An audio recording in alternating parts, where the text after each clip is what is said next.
Hello, ladies and gentlemen. This is Dion Gibbs, leader of the People's Social Freedom Party.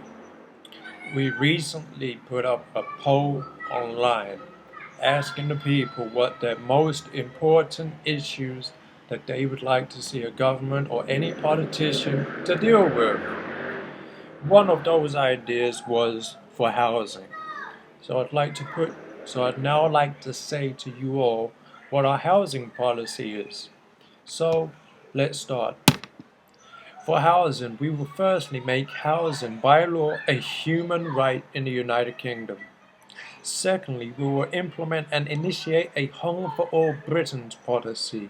3. We will make compulsory purchasing orders for all derelict and disused city and town areas to build housing on. 4. We will deny the denial of rights for anyone to buy a second home who does not already own one until British people are housed. That is all British people, and this is just a temporary measure. 5. All unoccupied private housing will be made to enter a cooperative agreement where the state will get the homes and apartments rented out for social tenant pricing, with all monies going to the landlord. 6. We will build more homes in the brown belt to create jobs. 7. Right to buy must be fundamentally changed to a Cuban-style system where you may buy your home, but when you move out you must sell it for the price paid back to the local authorities. No more public housing in private markets will be tolerated. 8. We will introduce interest-free mortgages for first-time buyers, completely eliminating the most expensive cost there is to any homeowner, interest rates on a mortgage, which is normally much more than the original loan amount of the mortgage. 8. Owner homes will be built out of cheaper and more durable materials such as hempcrete, and we will be connecting up to renewable energy systems only where they will help the nation by producing a tax-free income for sales of excess energy production to the national grid. And then the national grid will be duty-bound to sell these new energies, these cheap energies, for half the price per unit of standard crude oil to small and medium-sized business, thus creating private wealth which we will exploit for our true national living wage. 10. We will build motels and shelters where people can stay, and where people can stay with pets who are homeless and who currently fall right through all safety nets. How disgusting it is that our current system demands that for you to be home, you must give up your most precious asset in the world. You must give up your most precious love in the world as a homeless person, your dogs or your cats or both. 11. We will cut red tape to build and fix housing, with the denial of rights to convert large houses into flats or to build cellars for more rooms to be squeezed into a home. 12. There will be a national standard for renting, or in simple terms, a rent cap. We will cap rent on both public and private sector rentals. However, we have to go further with this housing, and we must introduce some provisions to protect from slum landlords and nightmare tenants. So let me go through what those are for you. 1. We will ban quick sales of housing. 2. We will allow councils to fix homes of repeat offenders via court order with right to access bank accounts to pay for fixings. 3. Deeds to housing of repeat offenders will be transferred to the tenants. 4. For those tenants who abuse their home, councils will have the same powers of financial access of fixing homes as per landlords. 5. Offenders will face increasing fines unless special circumstances are applied, such as disability or elderly people. So there's our housing policy.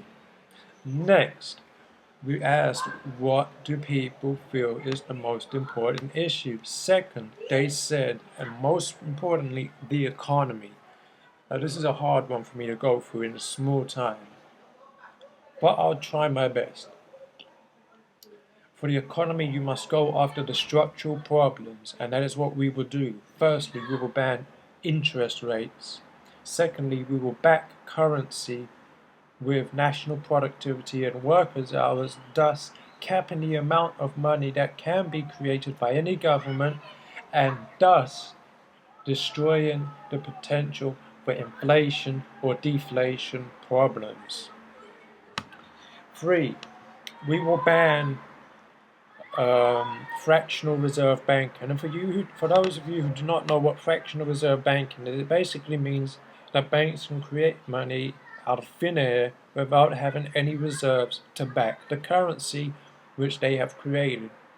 It's often called fiat currency, which we currently have.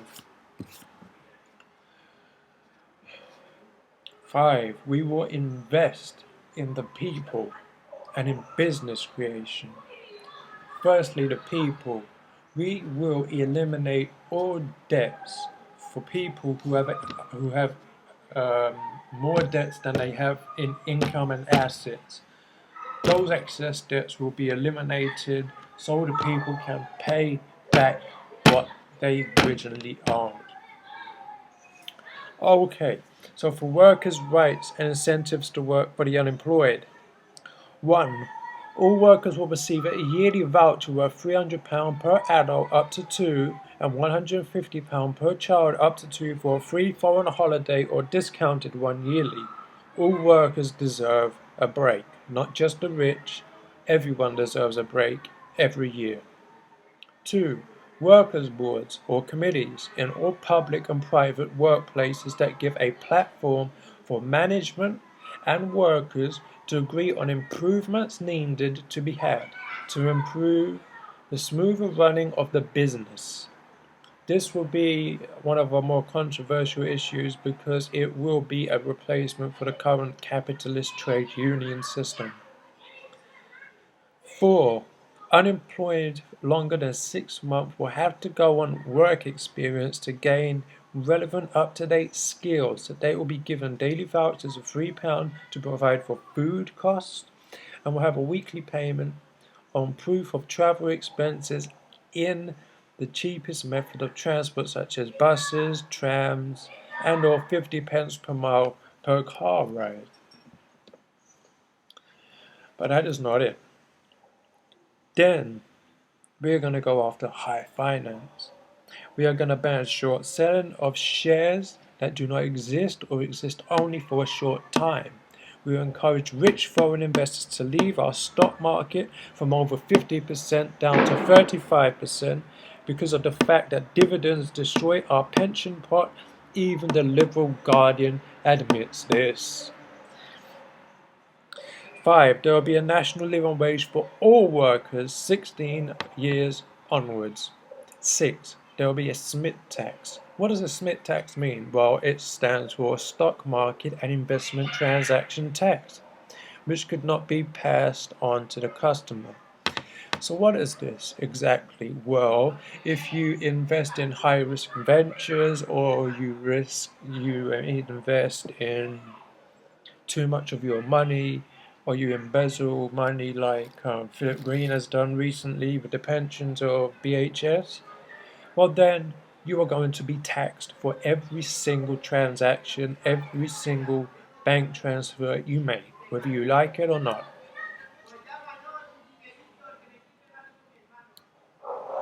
Okay. We also asked, what else do people think is the most important issues?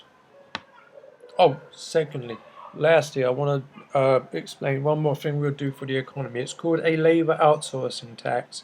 1. A labor outsourcing tax of 5% of profits, of which funds will be used to improve working conditions and pay settlements for third world sweatshop workers. 1A. Exemption clause. To be exempt, a corporation must pay workers in their currency the equivalent of £7.15 per hour. whether they work in Indonesia, Malaysia, Bangladesh, Taiwan, Vietnam, it does not matter. They must be paid £7.15 per hour in their wages. To have it written into law that these assets can never be sold again except by express direct democratic means and only in exceptional circumstances. Okay, and the last one we was asked about was the National Health Service, the NHS. Of course, this is one of the most important things for any person in the UK.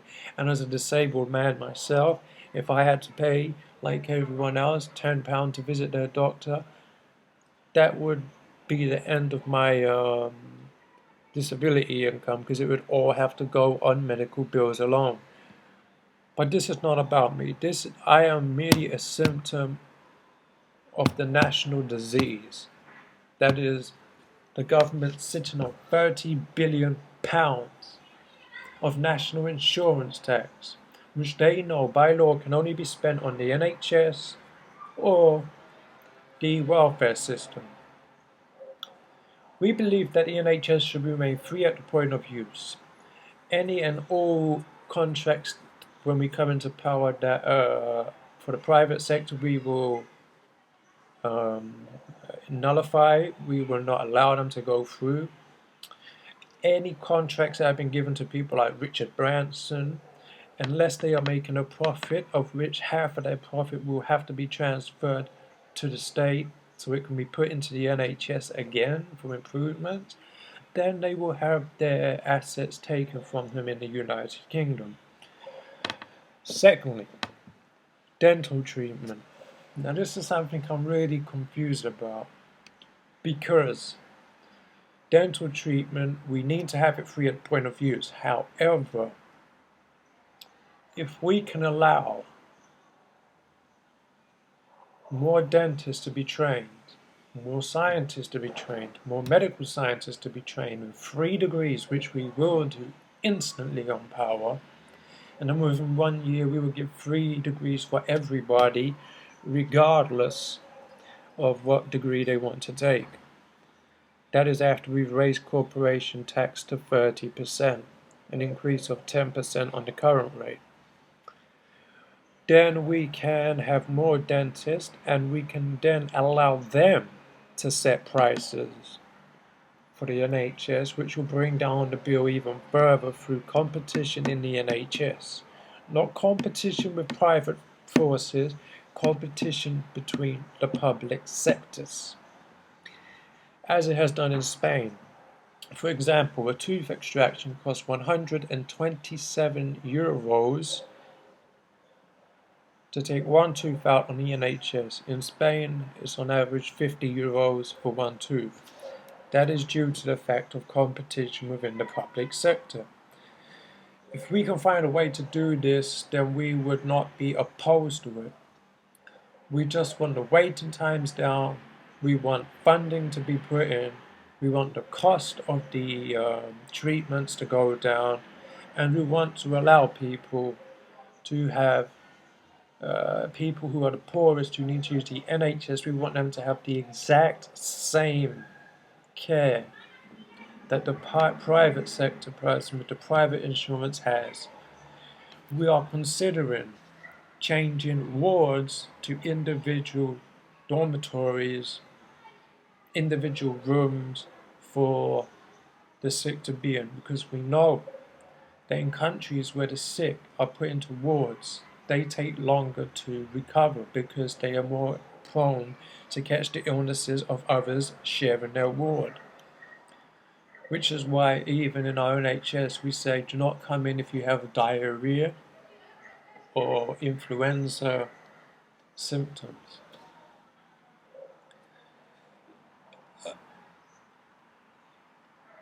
So wards must go and be replaced with individual rooms where people can be cared for, have freedom to relax, listen to music, do whatever they have to do to relax themselves and to help themselves heal faster and more quickly. Also, we will legalize immediately in all preparations for all conditions that have failed 2 or more conventional treatments for children, adult, and elderly, medicinal marijuana, medical cannabis in the hashish form, the marijuana form, or as they call it in the media, skunk, in the concentrate form, such as tinctures, such as oils, and we will have this in conjunction with conventional therapy to improve the efficacy of each substance. This is just a short video from Dion Gibbs, leader of the People's Social Freedom Party, and I hope that you understand a little more of what our policies are and where we are coming from. Thank you very much, and have a good weekend.